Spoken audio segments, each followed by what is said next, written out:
História 2. A última entrega. O nome dele era Batista, caminhoneiro das antigas.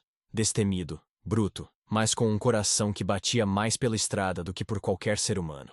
Ele dizia que o asfalto era como o mar, e o caminhão, seu navio.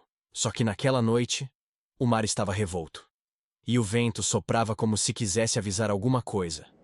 Era meia-noite quando ele recebeu a ligação da transportadora. Uma entrega urgente. Um pacote pequeno, mas sigiloso. Coisa de gente rica, disseram. Saía de um galpão, abandonado na beira da BR-050, e ia até uma chácara no meio do nada, entre Catalão e Cristalina. O pagamento era o triplo do normal. Ele hesitou. Algo naquela proposta tinha gosto de coisa errada. Mas quem vive da estrada aprende a engolir o medo com um gole de café frio e seguir em frente. Ao chegar ao galpão, a primeira coisa que notou foi o silêncio. Um silêncio denso, gorduroso, que grudava na pele. O lugar estava escuro, mas havia uma única luz acesa, tremeluzindo como uma vela prestes a apagar. O pacote estava lá. Era uma caixa de madeira, com inscrições em latim queimadas a ferro. Mortem porta qui aperit. Era o que estava escrito na caixa. Batista não sabia latim. E, para falar a verdade, nunca foi de perguntar demais. A caixa foi colocada no baú do caminhão por um homem alto, pálido, de olhos fundos e expressão de quem já havia enterrado muita coisa. Inclusive, a própria alma. Ele não disse uma palavra. Só entregou um envelope com o endereço e desapareceu na escuridão. Batista seguiu viagem, mas a estrada não estava mais do mesmo jeito.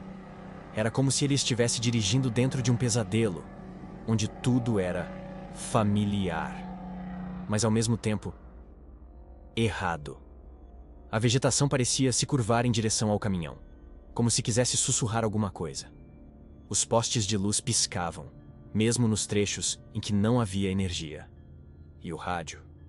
Bom, o rádio sintonizou sozinho numa estação que só transmitia estática e gemidos abafados. Às 2h47 da manhã, Batista viu algo no retrovisor. Era uma figura de branco, correndo atrás do caminhão com os braços esticados, como se implorasse por ajuda. Mas a estrada estava deserta. Ele apertou os olhos. A figura sumiu. Minutos depois, ela apareceu de novo. Dessa vez, do lado da estrada, parada, olhando direto para ele. A pele era cinza, os olhos vazios, e a boca tremia como se quisesse gritar, mas sem som. Quando o farol iluminou o rosto, Batista sentiu um arrepio que começou no calcanhar e terminou na nuca. Ele pisou fundo. O motor rugiu como um animal ferido. E então começou a chover. Mas não era chuva comum. As gotas batiam no para-brisa como se fossem unhas. Tinham cheiro de ferrugem, de sangue velho. E no meio da tempestade, ele ouviu algo vindo do baú. Um som que nunca deveria sair de uma caixa de madeira. Respiração. Batista parou o caminhão. Saiu. Foi até o baú, com as mãos tremendo. A chave do cadeado parecia quente demais. Quando abriu, nada. A caixa estava fechada. Mas agora havia pegadas molhadas do lado de fora da caixa. Pegadas de pés descalços, pequenos, como de uma criança. E elas iam em direção à cabine do caminhão. De volta ao volante, a cabine estava gelada.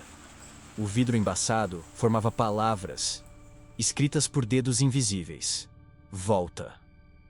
Ele apagou com a manga da jaqueta. Tentou dar partida. O motor tossiu 3 vezes antes de ligar. A estrada parecia mais escura. O GPS piscava sem parar. E pela primeira vez em anos, Batista chorou. Um choro miúdo, engasgado, que não vinha dos olhos, mas da alma. Como se ele soubesse que aquela entrega não era só a última do dia, mas a última da vida. Ele chegou a tal chácara por volta das 4 da manhã. Um portão enferrujado e uma casa de janelas lacradas com madeira. Tudo parecia morto ali, sem energia, sem sinal de vida. Mas a porta estava aberta. Batista deixou a caixa na varanda e virou as costas. Foi quando ouviu A caixa se abrindo. Sozinha. Ele não olhou. Não precisava. Aquilo que estava ali já estava com ele. Desde o primeiro quilômetro. No espelho retrovisor, a estrada não mostrava mais o caminho por onde ele veio. Mostrava apenas escuridão. Como se o mundo tivesse se esquecido dele. E naquela madrugada, fria, perdida em um ponto entre o real e o impossível, Batista continuou dirigindo. Mas não sabia mais para onde. Porque a última entrega dele era ele mesmo. Essa história não aconteceu de verdade. Mas poderia ter acontecido com você.